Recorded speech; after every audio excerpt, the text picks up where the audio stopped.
Congratulations on the award, Jasmine. Thank you, Juan. I appreciate it. And congratulations on your recent vows and your marriage. Thank you. Thank you. So let's go ahead and just start with our questions, but I always like to make this a bit open, and we can talk amongst ourselves here. But tell me, what inspired you and your passion for community and advocacy, and what has shaped your perspective on this path so far?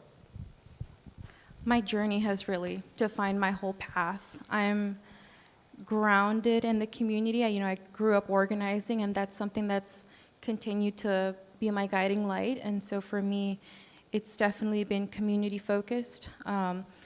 Even when I was, doing work at the Department of Education and at the White House, I was still helping Virginia LULAC with their conventions, still helping out with anything that they needed. I'm so focused on just giving back. Like, it was just direct service that really was the beginning part of everything for me, and I still continue to do so. And now that my husband and I can give back, we not only come back to help out, we fund different initiatives. We bring backpacks to children from where I grew up. We bring food to children where I grew up, so that no other child has to go what I went through. Now, is that something that was instilled by your parents growing up? Yes. Or is that something that you learned along the way? Or was that a special calling for you? Yeah, it was definitely my parents. My mom is very empathetic, very giving. She sees, someone on the street, and, she immediately, regardless of what they do with the money, wants to give them, $1 or something to eat. And so for me, it was always seeing the example of my parents, who were so giving, so loving. And so that is what really propelled me to want to be a public servant, but also just, first and foremost, just give back to the community. And what advice would you have for our leaders here today if they wanted to take that first step? It's a great question. For that first step, just a lot of them I know a lot of them, the young leaders who are here, and they're already doing the first step. They're, connecting with the community, getting involved, supporting initiatives that are important. I have to give a shout out to my operations lead for Spanberger for Governor. He's doing incredible work with the Latino Coalition, and I always tell folks, I want to bring others with me. I don't want to close doors for anyone, because he is the future. He is a future Latino Coalitions director for a campaign in Virginia, and so I want to make sure they have that roadmap, because I didn't have that, But what I did have were incredible mentors like Melody Gonzalez, who showed me, this is how I did it. Jocelyn Garay, this is how I did it. So many amazing Latinas and Latinos as well, Walter Tejada, who have just been such incredible mentors throughout this whole experience. It's hard being the only political Latina on a campaign right now. That's so important, and the whole country is looking at us, and so having their guidance and support means so much to me right now. That's wonderful. So take the initiative, right?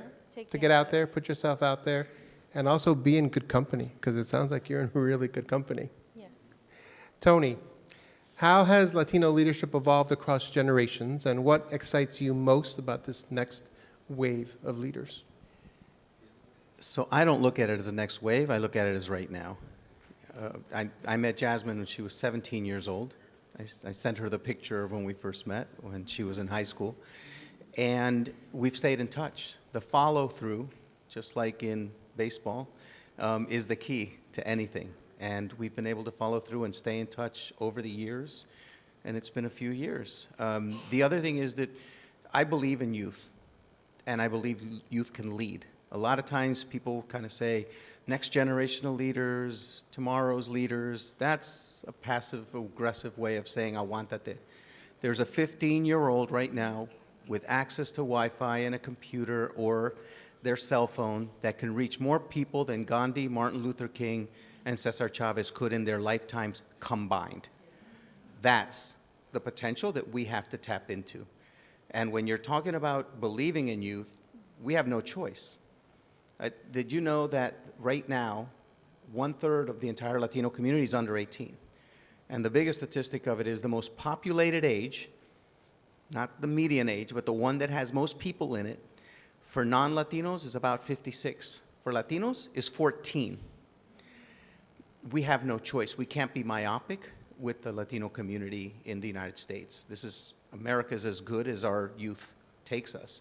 And that's why we count on Jasmine. When I was on a panel recently of some pretty notable people, I was the weak link, like I am right now on this panel, and when they were talking about what advice do we have for Generation Z and other generations, you know, and everybody kind of had great advice. You know, when they came to me, I said, I don't give advice to young people. I take advice from young people. And I think it's really important that we remember that in everything we do as more seasoned leaders, as my friend Ruben pointed out. Even though I do like that he had his high school picture up there as his headshot. You want to see where AI goes wrong? It was that picture of Ruben up there. Thank you, Tony. Thank you. I love this back and forth with the audience already. It's going to get good. It's going to get good when we get to the Q&A. But Tony, let's play devil's advocate here, right? This is probably one of the most incredible times to be alive as it relates to technology and AI, but also some of the most challenging issues facing our community. I was reading an article where, you know, companies are putting out job offerings using AI, applicants are applying using AI, and nobody's getting hired. We're at a stalemate, if you will. Opportunities for young leaders from a career perspective are stalled. Folks that have been studying computer science because they said computer science was the path to riches are now been moved aside because AI has effectively taken the fold. How can we provide a pathway for those young leaders, if you will, to be able to grow and prosper in this day and age when things are moving so quickly from a technological perspective and the policy is basically riding against them? So 78% of all new jobs will be filled by a Latino over the next 5 years. That's a fact. Our job is to prepare our community for those jobs. Again, America can't work around our community. So it's up to us to be able to provide those skills, provide that belief system, which I know is part of it. Again, I've known you since you were 17 years old. What Mickey and you, Juan, and others in this room, I know a lot of people in this room do, is they actually believe in youth, and you need to make sure youth feels, because you're smarter than us, and there's a lot of ways that we can't help you. You're more creative, you know how to use technology better than most of us and everything else. But it's more of que te damos confianza, that we believe in you, that we connect you to opportunities, and that we are supportive in what you want to do. You have to have your own vision for it. But America needs us to fill these jobs, and they're mostly in the tech jobs. So part of what we're doing is we taught 100,000 kids how to computer code. We want little Juan Paraños out there. We are teaching AI right now in middle school and high school with credentials. And we want to make sure that that's an opportunity for us to be able to impact AI.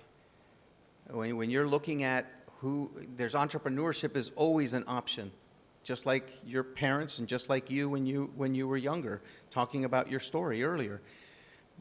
Whether it's selling flowers in a median strip when you just got here from Colombia, or whether it's opening up your own little pupusa shop, or whether it's doing a startup like some of the people in our network, like Richie Serna did with Phoenix. That's a huge company now. We are innovative, we are resilient, we're creative, we're resourceful. We learned these skills 10 generations ago. We prepared for this moment and every moment. That's wonderful. Tony, thank you for your incredible work and leadership in that space. Jasmine, how has cultural identity influenced your leadership and approach to community engagement? What's it like to be a strong Latina? I love that. My husband asks me that a lot, actually.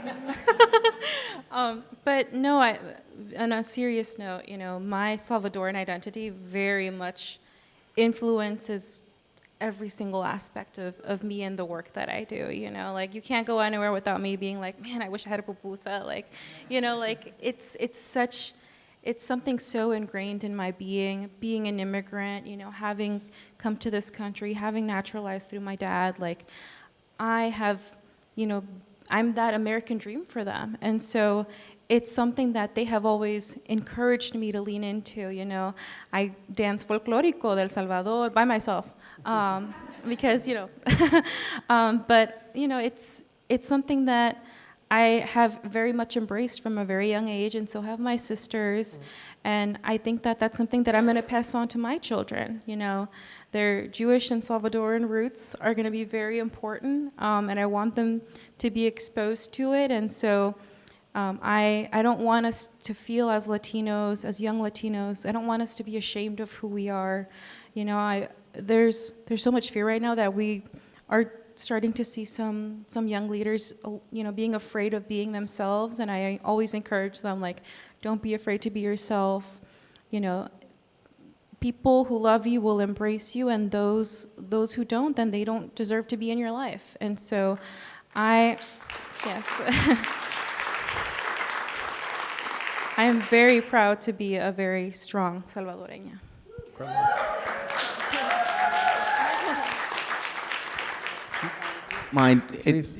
That Latinidad, that identity, also, it's wonderful to see that pride. But you said it too, it needs to be broadened in terms of being more accepting of our entire community. We are as homophobic and as sexist and as racist and ableist as any other community there is. And we should know better in terms of being targets of some of these kind of bigotry. And yet we turn around and do it ourselves. So we need to be more accepting of our own community. And I have to tell you, and that includes if you don't speak any English or if you don't speak any Spanish. And so when you're talking about you accepting, you know, yourself, and a lot of young people may not completely accept, there's a lot of people of my generation that feel awkward and feel like they don't belong if they don't speak perfect Spanish, for instance, or if their skin tone is too dark, or if they're too queer, or if they're too feminist. Like, no, we need to be completely accepting. We're dealing with imposter syndrome outside of our community. We don't need it in our community. Great points, Tony. And I'm going to come back to you on a point there, but I wanted to maybe finalize one thing.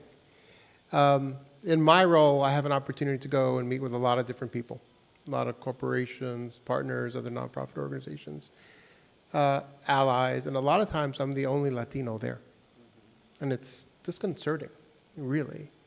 But I can imagine that for you, there were a lot of meetings that you were in, Jasmine, where you were the only Latina there, right?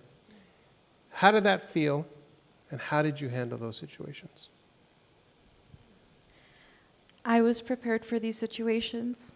I truly believe that people like Melody Gonzalez, people who I've worked with, amazing, strong Latina women, have prepared me to be in those rooms. And I've been in those rooms a lot on this campaign. I'm the only Latina. I'm the only one basically speaking on behalf of the whole community in Virginia. And it's a lot of pressure. You know, every week I'm like, I cry about something, but it's, you know, that's a whole other thing. But I come into those spaces wearing a nice suit, looking, you know, professional, you know, sitting up straight, you know, things that I learned from my very strong Latina bosses. And I think that that's something that a mentor had told me. They were like, go work with Melody, go work with, you know, X person, and learn how they, you know, present themselves to the world, because that is going to be you. And they are absolutely right. And I carry those little bits of wisdom and the way they see the world and the way they interact with people with me. They are so humble, so kind, and that is the kind of leader I want to be, and that is the kind of leader I am in these spaces. That's great advice. Great advice for our audience. Thank you, Jasmine. And now, Tony, I want to come back to something you said. So we're going to counter the Latina perspective with your Latino perspective. And Latino men have been very much maligned coming out of this election cycle. What can we do better as Latino men to break that narrative and to help foster a pathway for more Latino men to be engaged in this process as well? Politically, in the communities, even being better fathers to their children. Be more informed and actually listen. A lot of times tenemos cabeza dura, and we need to have a more open mind. I get more open-minded every year of my life. Not everybody's like that. But I think it starts there. Also, we're modeling behavior in everything we do, not just to our sons, but to our daughters and to young people that you meet over the years. You have to be very cognizant of that. In terms of that kind of machismo attitude that makes them think they're voting for somebody strong or that they're backing someone that they think is strong, boy, a lot of that stuff is based on home countries. You know, we've seen this movie before. I'm from Nicaragua, right, Jave? I mean, you know, we've seen this setup from Venezuela, from Cuba and other countries. Yet we turn around and suddenly feel more comfortable in that environment. I mean, that's real. But we need to break free of that by more and more information, by being an advocate at your kitchen tables.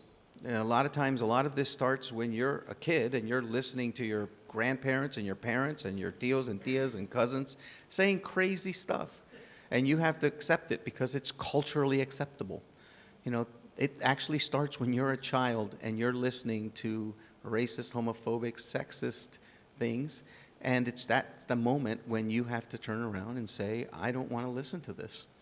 That education actually is flipped, where the younger generation needs to educate their dads who are misguided or have hard heads because in their minds they have this definition of what being a real man is. A real man is sensitive and has empathy and actually wants to be informed and wants to look beyond whatever their own personal narrative is and their own personal interest is in a particular issue and look at what's best for everyone. And I think that's where, you know, the work needs to be done. But it starts with information and delivering that information in a way que no le estamos regañando. And that's hard to do. I mean, I wake up every day ready to love or fight. And I'm walking down the street going, who wants to love and who wants to fight? I've got to get better because there's a lot in between that. I'm wearing this because Sister Norma gave it to me and said, Antonio, you just need a little more grace in what you do. And she's right. But we also have to deliver that message to someone. Like, I lost my dad in this past 8 months. And right up to the point where he was in his 90s and we'd have these conversations, and he's from Nicaragua, and I'm calling him out on everything. And he'd laugh, and I mean, at least he respects the fact that I was doing it. But even then, I couldn't sound like I was scolding a 90-year-old man. I had to take a step back and try to not castigate, but illuminate someone and listen so that you could get them to another place. So I think it's all of those things I would answer for that one. No, thank you. Thank you, Tony. Very thoughtful. Now, you know, we're all processing a lot of information these days. You know, the news from this weekend and in Utah was horrific, right? This administration has been unapologetic about its policy against Latinos and Latino immigrants to this country. What's your perspective, Jasmine, on today's current environment and what role we can take in addressing and pushing back or resisting, if you will, in cases where our communities are basically had been threatened? Like I mentioned in my remarks, there's a lot of fear in our communities. I worked at an immigration law firm right out of college during Trump 1.0, and it was the hardest 2 years of my life. I was a paralegal, and I was working every single day to make sure our immigrant communities, had the services that they needed. But every day I had to call them and tell them, hey, this is an immigration policy that's come out, and this is how it affects your green card. This is how it affects your employment authorization document. This is how it affects your citizenship. Like, every single day it was a constant battle. And I burnt out. I burnt out during that time. And it took me a while to get back up. AARP, actually. I was working with AARP, and they helped me get right back up. And it was good to be able to work with seniors at the time. The pandemic had just hit, but I remember working really, really intensely during my immigration experience, and even got to go to the border. And I think seeing the border firsthand at the time was something that it just impacted my life drastically, and it made me realize, like, I'm burnt out. But I think looking at how things are right now, it's like 10 times worse. Like, absolutely 10 times worse. And I haven't even seen the border yet. Like, I'm terrified. And I know a lot of our lawmakers have seen the border recently, and you have, Tony, and it's, oh my God, like, I can't even imagine, like, just, wow. But I think what we can do right now is just make sure we're informed, make sure we are handing out these red cards that are laminated, we put them in our wallets, but, be trained. I think that's something that really helped me recently. Carecen, they have this training, and they provide us with, tools, tips, and tricks to know. Yes, shout out to Abel Nunez. Because that training for me, as an immigrant myself, as someone who's brown, like, it helped me realize, okay, like, this is what I do in case, something happens to someone, or in case it happens to me, because we never know. You just never know. So it's important to stay informed. It's important to make sure you're getting out the word to your community, but also not being afraid. Not being afraid, although I will preface that in this day and age, unfortunately, the technology and media plays a huge role.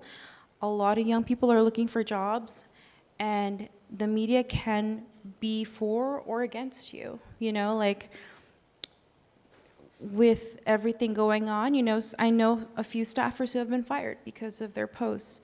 And so we have to be very careful, and this is going a little bit veering off of the immigration thing, but, like, we have to be careful about what we say online, because that's our digital footprint. It stays there forever. And so we got to be vocal, but we got to do it in a way that's, do it in a way that's not making fun of anyone else, or not making fun of any other group. Being diplomatic and being kind. I think that's something that I really want young people to leave with today. Like, be kind in everything that you post, because you never know who's looking at your posts. That's good advice. That's good advice. I feel like with $160 billion in H.R. 1 allocated specifically to immigration and immigration enforcement related, the worst is yet to come. And that's a sad, sad truth. But Tony, how can we be better advocates at a local level in our communities?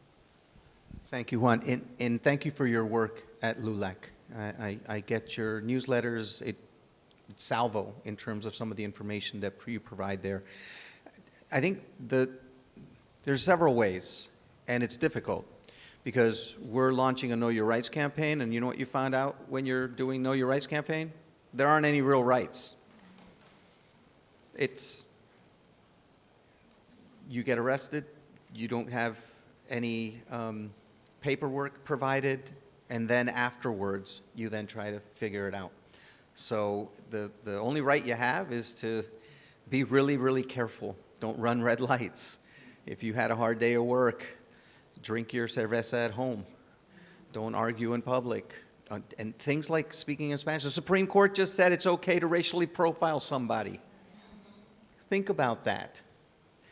Where else are you going to go? So what rights do you have? So the other thing is, the easiest thing to change is narrative change. And that's something we can all do. So the social media part, actually I'm a huge supporter of social media, even though in it can be damaging in a lot of different ways, but so could everything. Actually think it's a really important tool to be able to use, to be able to promote the right messages. So I think narrative change is something everyone can do. The other is not to feel helpless. Go to a park and pick up garbage. Smile at somebody at a bus stop. Write somebody a note saying you're thinking of them. And also, we have our integrity to fall back on. You know, when we were doing our awards, it was bigger than who I was when I went out to speak. And I know a lot of people, and I think you did the same thing just now when you were speaking. And when you're in those rooms, you represent more than just Jasmine Chavez. You represent everyone that they've ever met that was Latino, anyone that they're going to meet that's Latino, your parents, your community, your Salvadoran heritage. You represent everyone. That's heavy. And then you add being a woman on top of that, or someone else that isn't a man. So I do know that the only difference between a lot of Latino men and older white men is a tan and a cooler name. But otherwise, it's a lot the same too. And so you have to deal with sexism on top of everything else. I'm going to highlight a guy named Jaime Martinez out of Pittsburgh, who's one of our kids, but grown people. But he's 22, graduated from Johns Hopkins in public health. This kid just got all of these awards. He has designed and Frankensteined from all these different ways that people are dealing with the raids, and has mobilized like 5,000 people in Pittsburgh. And he purposely didn't focus on Latinos. He focused on non-Latinos to go out. And he's developed a very sophisticated immediate response, rapid response way of handling this. He's been arrested 13 times, but he has stopped and thwarted raid after raid after raid after raid. Jaime Martinez out of Pittsburgh. That kid is getting it done. And the other thing is, we shouted out Abel. There's so many local groups. I'm on the board of Ayuda. There's Mary Center. There's all of these different groups that are out there working for our community, that are coming up with different ways that you can get involved. Please just don't feel helpless. And remember that who you are and how you show up is bigger than just you. A lot of times when we talk about our community, nos olvidamos of people that are, when we're talking about all these numbers, amazing numbers in terms of our buying power and all these other things, let's not forget the arms and legs and heart of our community that are making that possible, that a lot of times are left out of these conversations. Thank you, Tony. Thank you. Jasmine, what role has mentorship played in your journey, and what advice would you give to someone here today seeking a mentor or hoping to be a better one? Mentorship, like I mentioned before, has been such an important, has played such an important role in my life. You know, my high school teacher is here, actually. She is an ESL teacher, Miss Lee, who, you know, began guiding me from a very young age.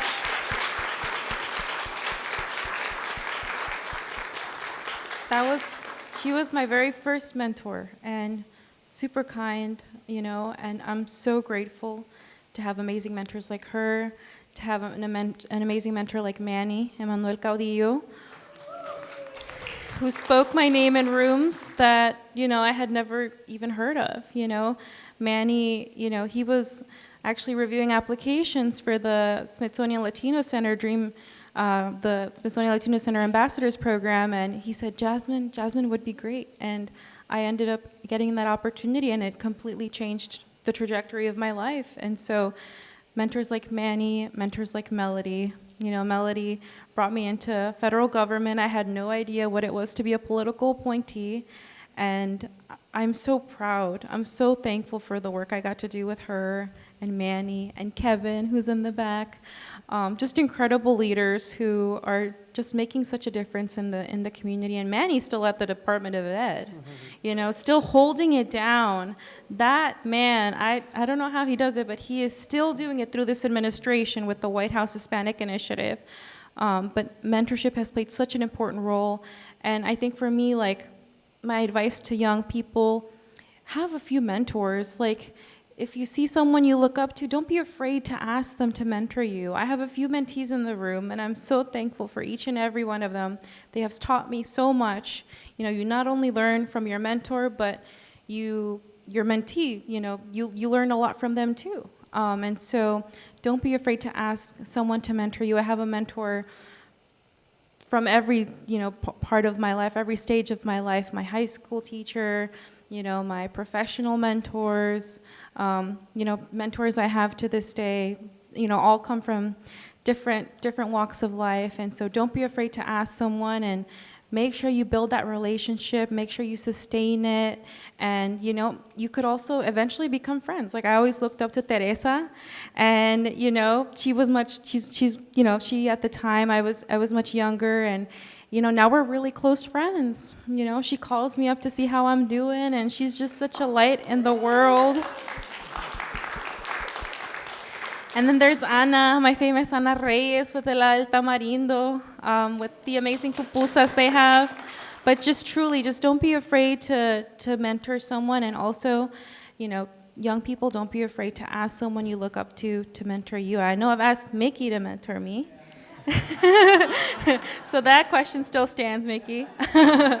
But no, just don't be afraid to do so. Thank you, Jasmine. And just to wrap this up here, last question for both of you. What gives you hope about the future of Latino leadership in this country? We'll start with you, Tony. Youth. Okay.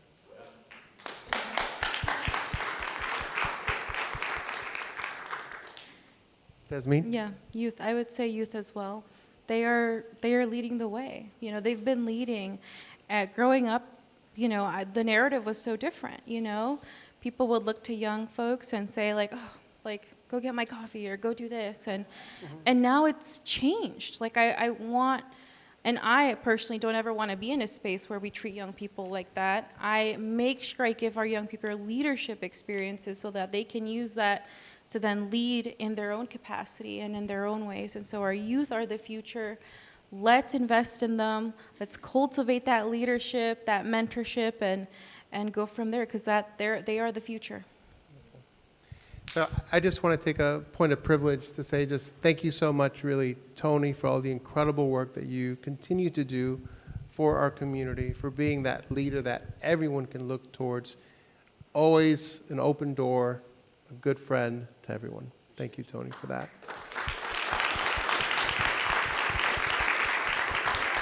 And Jasmine, first of all, you look incredible. Thank you. Congratulations on this really distinguished award. I can't wait to see what you do next. Not just on this campaign, but in the years to come. We're going to remember this name, and we're going to look to see the incredible heights that you can achieve. Thank you, everyone. Thank you.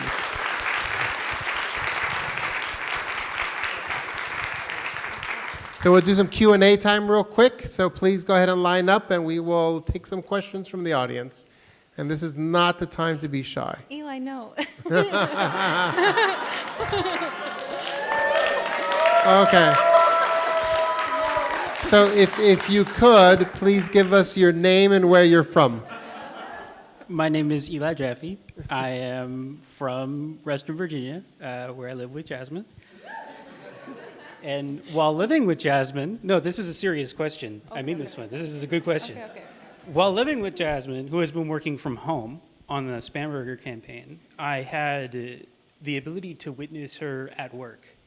And something that really stood out to me while she was working on her political engagement plan, and things were starting to fall into a little bit of entropy, like people were waiting for things, and you had a choice to make, where it was, do you push and advocate for your community and possibly step on some toes and, make some enemies, make some people feel bad?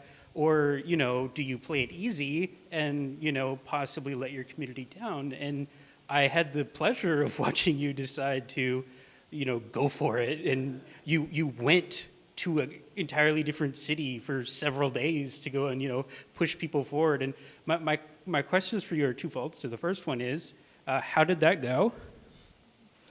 It went really well, right?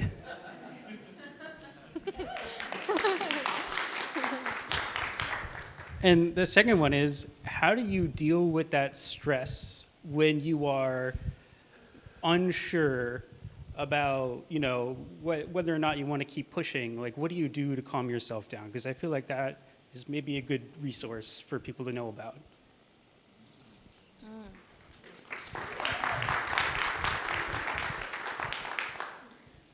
It's a great question. I go back to my community, and I remember why I'm doing what I'm doing. And Eli comes with me, too, when we go to food distributions for Bailey's Mutual Aid once a month, and we see all the indigenous immigrant women lining up with their babies on their backs. And it's beautiful. And it makes you realize that that's why you do what you do. And so stay grounded in community. That's what I do, but also I like to, be with my family. I like to treat my mom to some good food, some good sopitas, and spend time with my sisters, even though we fight sometimes. I love spending time with them. They keep me humble. So that's what I would say.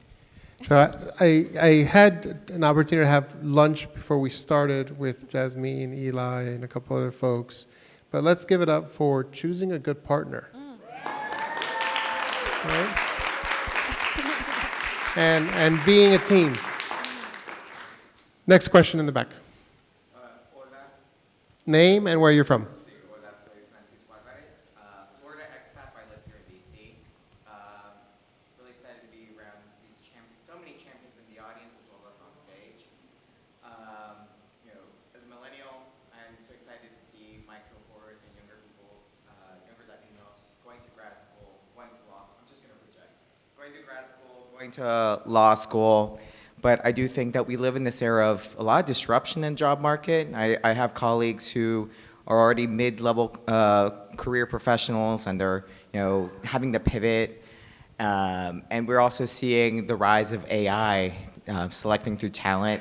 You might not be aware, but Workday, for instance, is actually facing a big corporate lawsuit against the use of maybe using race as an indicator to filter out candidates. So amid this big disruption of employment in the job market, I really am curious, what are some of your initial thoughts on what colleges, what state officials, what city leaders should be doing to support jobs placement, yes, for all hardworking Americans, but also for Latinos, so that our Latino professionals continue to advance in their careers and continue to bring up the next generation of professionals? Thank you. Thank you for that question. I have some different thoughts, primarily as an employer who has actually hired hundreds of people in my company over the years, and maybe I will definitely say they're a little bit dated, okay? I'm serious. I went to community college. I paid my way through community college. Borough Manhattan Community College. Then I went to City College. I had an opportunity starting at a very entry-level position in a company and being able to grow very, very quickly. During that time, I saw a lot of my colleagues leaving and jumping ship to other companies, right, in pursuit of a different title or a little bit more money. I've had, to be very candid with you, 2 jobs in the last 30 years because I stuck it out, right? And committed myself to learning as much as I possibly could in those positions. And I will tell you, it's different for men than women. We have to be very honest about that fact. But if you're not on a career path, my perspective, by the time you're 27 to 29, it's going to be a really hard row. It really is.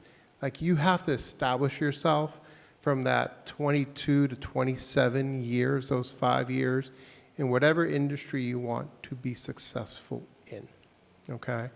Now, there's race and bias in everything that we do. If you're a small business owner, a minority business owner, Wells Fargo gave me my line of credit 20 years ago, okay? Yes, good, thank you. They did, but I will tell you this. When I went to the SBA, I didn't get a line of credit. When I applied myself, I didn't get a line of credit because they wanted 110% collateral on real estate, which I didn't have because I lived in New York. But you know who got me a line of credit? the CEO of the NAACP called the CEO of Wells Fargo and said, this young man needs a line of credit because we're going to invest in him and build his company. So the networking aspects of it are critically important. You need to continue to do that. You need to invest in yourself and really make that long-term commitment, because I'm telling you, if you're still wandering around at 32 or 35, it's going to be really hard to provide the support that you need for your family long-term. And then the question I will candidly say, and then I'll pass it on to Tony, this AI thing isn't a slam dunk for us. I really believe that there is legislation that hasn't been written yet, right, that will discriminate against us. Because right now, those technology companies, those AI companies, are completely unregulated. Completely unregulated. And if it's based off of the data that they're using to build these models, we are already at a disadvantage. Do not rely only on that. They actually had something proposed that would not regulate for the next 10 years, I believe federally. Yes, and thank God it was voted down. But that's where they're going, so everything That's you're what they're saying pushing is true. I do think that there is help now because there's so many skills building programs. We have one with IBM where we actually put someone through a course. They get credentialed at the other end. They actually get placed into a different job. So someone that I always believe were the most resourceful, creative, innovative, problem-solving people. Everyone has that Tia or Tia, and you're walking around, and all of a sudden you see a broken toaster, and they pick it up, and all of a sudden it's working, and your bread comes out toasted, and you're like, how did you do that? That is the same mindset that can be turned around and used in a lot of the technology, that Juan knows much better than I do. But so there are skills building programs out there, and a lot of these companies are looking for talent specifically in areas. You just kind of have to work backwards from what they want, not necessarily forward from what you want, if you want to be really valuable to the workforce. But they need us, and there is no shortage of talent. And I know you, Francisco. That's a talented man right there. All right, next questions. We want to move it along and make as much of this time as possible. Hi guys, my name is Faith Runda. I'm coming from the National Urban League. I'm also happy to see some familiar faces on the stage. Congratulations, Jasmine. So my question, earlier we were talking about the importance of building these kind of intergenerational relationships so we can, focus on the problems in front of us together. Obviously, that kind of relationship and that conversation between younger generations and older generations is a new practice in a lot of ways, and I think even when I think of my own Latino family, growing up, you're always taught you don't question the elders, you never say anything, you don't speak against the grain, along those lines. And so we talked a little bit about it, but I wanted to hear from you, what do you think it is, from each of your perspectives, that young people need to hear from the older generation to be more open to these discussions? And what do you think our more seasoned leaders need to hear from young people to be more open to these conversations? We'll start over there. And this is, I apologize, given time, this will be our last question. So Faith, I've met your mom because you came over for, I think, Thanksgiving or Easter or something. And so your mom doesn't play. I will say that when you talk about who my role models are, they're actually 30, 40 years younger than me. You need to speak up. You need to give your point of view. Do it respectfully, because you have to look at what their intent is, and their intent is to be a good parent. But you have to also educate them. And in the Latino community, it's a very interesting dynamic that happens.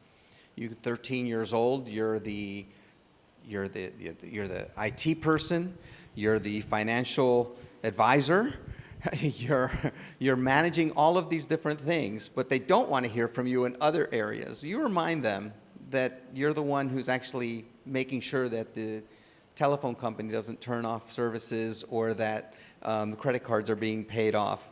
And so your opinion does count in a lot of different ways. And as more seasoned people as we are, Ruben, I do think that we also need to get over ourselves and understand that we can learn a lot from your generation. In fact,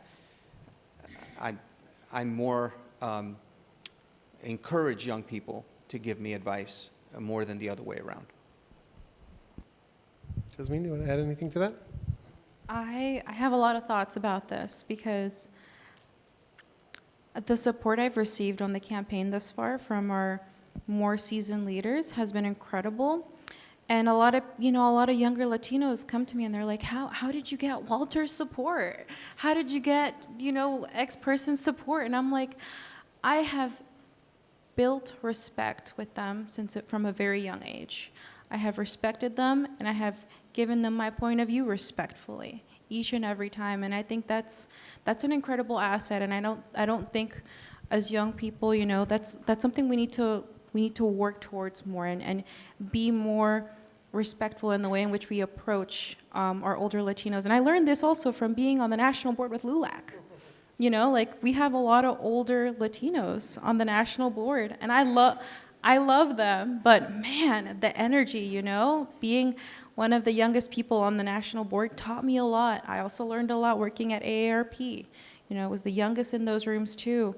But there are ways to have respectful discussions, and in that way, you're able to achieve so much. And so for me personally, you can get there by being respectful, but also by showing them that you work really hard. They are leaders that have worked really hard throughout their lives, and once they see that, they're like, okay, I like this person, I'm going to work with them. So that's just been my personal experience. My advice, Faith, and I preach this to my staff all the time, have patience and understanding. You never know what the other person is going through on any given day of the week. Now, I will definitely say there is a chasm that exists in today's society between the folks that are running the businesses and the folks that are working those businesses. And I struggle with that. I try and give complete deference to our social media person, because she kicks ass on the LULAC side. If you guys haven't gone to our social media, check it out. But sometimes it's tough, and we have to sit down and actually have thoughtful conversations so we understand each other and are on the same place and at least aligned. But don't bite your tongue. Speak up for yourself. Speak up for your community. Speak your truth, and hopefully you'll have somebody there that understands you on the other side. If somebody invites you to be in a room, you're in there for a reason, and you need to take advantage of it. Don't sit there quietly. You're not lucky to be in any room. You're there for a reason. So I apologize. I know we have a couple folks lined up, but we'll take some questions after. We're going to go ahead and wrap up the program. Congratulations again, Jasmine. Thank you, Tony, as well. Thank you, everyone.